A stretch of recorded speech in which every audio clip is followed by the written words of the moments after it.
Fíjate, continuamos, Cami, fíjate que también un tema preciso, por así decirlo, es el currículum oculto, que es lo que estábamos hablando, ¿no? Es esto, acá lo podemos retomar al texto de Álvarez, ¿no? Que justamente afirma él que se refiere cuando hablamos de un currículum oculto a los valores, a la actitud, a la norma que se va a transmitir en la escuela de una manera implícita, no es algo que está, digamos, escrito ni organizado, nada, es algo que se da implícitamente, ¿se entiende? Eh, Obviamente no forma parte del currículum oficial, ¿no? Estos aspectos juegan un papel crucial en la socialización de los estudiantes, ¿sí? Y ahí de vuelta repetí un poco, solo que cambié un poco el ejemplo, el orden, la disciplina que se impone en las aulas, la relación de poder entre el docente y estudiante, la expectativa que se tiene sobre el comportamiento adecuado, son formas del currículum oculto, ¿se entiende? Y también retomé una idea de Grips y Palamidesis que me gustó, que también dicen que el currículum oculto es el conjunto de influencias formativas que la escuela ejerce sistemáticamente, pero que no están explícitas, o sea, no son reconocidas, ¿se entiende? Algo nuevo para que lo entienda, que se da en la escuela, que obviamente no podemos evitarlo y se da, ¿se entiende? Bien, después seguimos con el currículum como proyecto práctico de elaboración colectiva, también en el texto de Grips y Palamidesis, ¿sí? Que hablan sobre la concepción del currículum como un proyecto práctico de elaboración colectiva. ¿A qué hace referencia esto? Bueno, los autores enfatizan la importancia de construir el currículum en colaboración con todos los actores educativos, ¿sí? A ver, acá lo que ven, ¿no? Es que reconocen la enseñanza y afirman que no puede ser un proceso aislado, la enseñanza, sino que tiene que involucrar sí o sí a los docentes, a los alumnos, o sea, no solo esa conexión, por así decirlo, docente-alumno, sino que también a la familia, a los agentes educativos, o sea, a la comunidad en general. Es algo colectivo, dicen los autores, ¿no? Bien, para ello obviamente se necesita entender la contextualización, ¿no? En cuanto a que el currículum se tiene que adaptar a la realidad y a la necesidad específica de cada comunidad educativa, ¿no? También la colaboración, en el sentido que la elaboración del currículum tiene que tener un proceso colectivo, ¿no? Esto quiere decir que todos los involucrados, no solo el docente, sino que también los directivos, los padres y los alumnos, tienen que participar en la toma de decisiones sobre qué y cómo se enseña. No darle toda la mochila al docente, por ejemplo, sino trabajar colectivamente, ¿sí? Y por último también habla de la importancia de la reflexión crítica, es decir, promover un análisis constante de las prácticas educativas, eh, comprendiendo que el currículum no es un documento estático, sino que tiene que ser objeto de revisión, de constante mejora, a través de un diálogo crítico entre los participantes, ¿se entiende? Bien, y ahí te puse un ejemplo del nivel inicial, se puede implementar, digamos, este enfoque mediante el proyecto educativo, que justamente, o talleres, o algo que tenga que ver en cuanto a la involucración de los docentes y la familia en la planificación de actividades, ¿entiendes? O sea, que formen parte de esa comunidad también. ¿Por qué? Porque eso quieren entender los autores. La importancia de nosotros poder trabajar colectivamente, o sea, con el otro, no solamente con el estudiante, bueno, también con la mamá, con el papá, con todos, con los agentes, con todos, ¿no? Bueno, y ahí puse que se puede organizar talleres donde juntos puedan identificar los intereses, las necesidades de los niños, las experiencias, el contexto familiar, obviamente trabajar actividades temáticas, ¿no?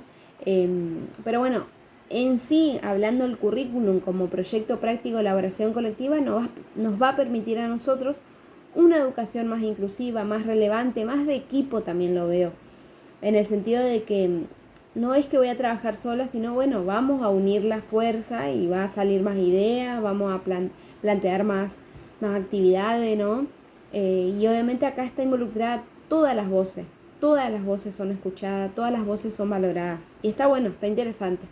Entonces, este enfoque no solo va a enriquecer el proceso educativo, sino que también va a fomentar un sentido de pertenencia y compromiso en la comunidad escolar, de decir, bueno, viéndolo desde la familia, no decir, bueno, sí, me involucran, está bueno, tenemos que meterle y ser parte, ¿no?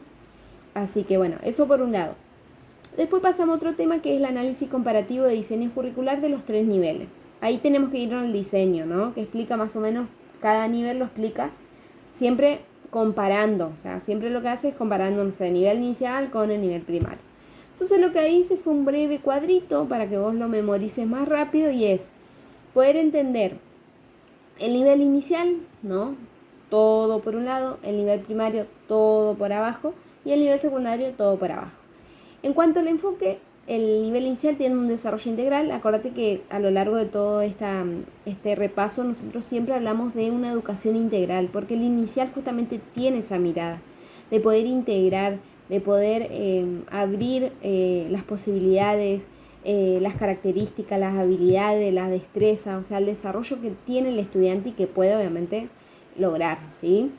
¿Qué contenido? Bueno, el currículum es flexible y lúdico, ¿sí? Lúdico, vos siempre acordate, el nivel inicial, y la metodología es un aprendizaje activo y experimental, ¿no? Porque de experimentar, porque justamente el niño está con el juego, con la importancia del juego, no sé, el equipo, el trabajar con el otro, ¿no? O sea, es muy importante. Y después pasamos, bueno, al nivel primario, que el enfoque es un aprendizaje básico, el contenido es asignatura específica, o sea, como que poco a poco se va volviendo como más estricto, ¿no? Y por último, la metodología son métodos positivos y activos, ¿sí?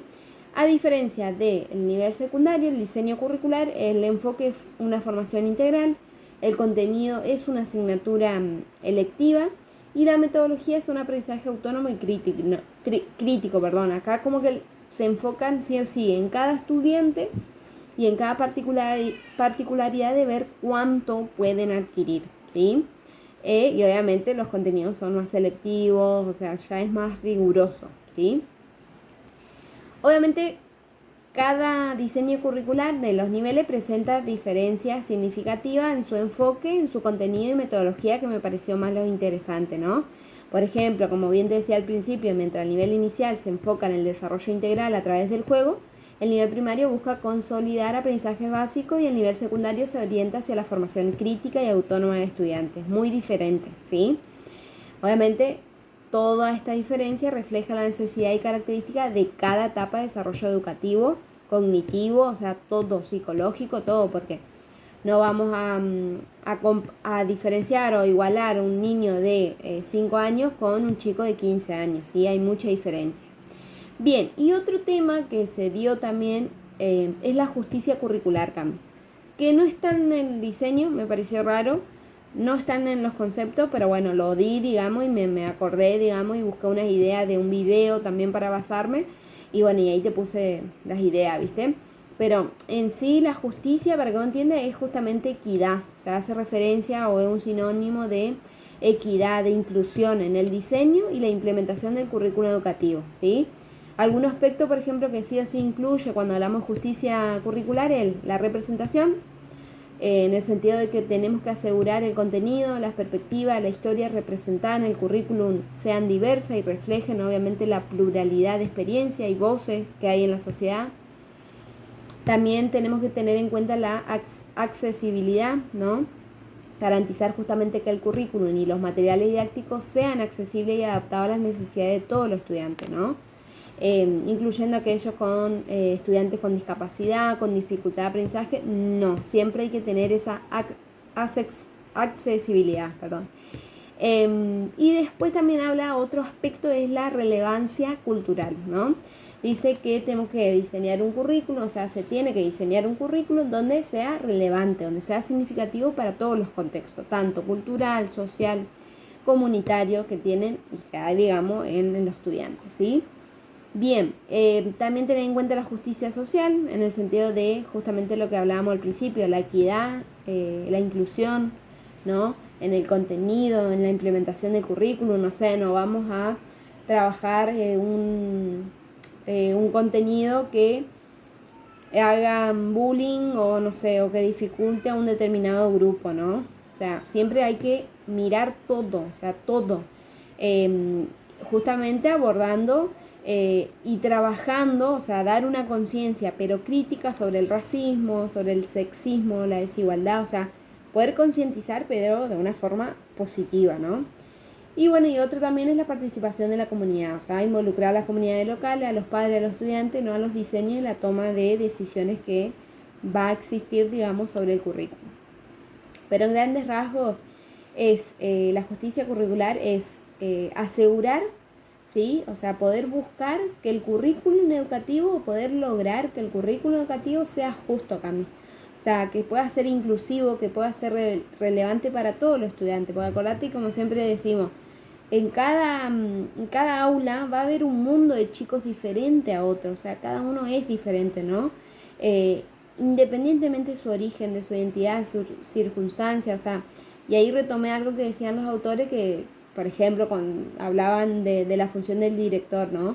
Que tiene que promover un cumplimiento de las leyes, de las reglamentaciones, de la disposición vigente en las instituciones.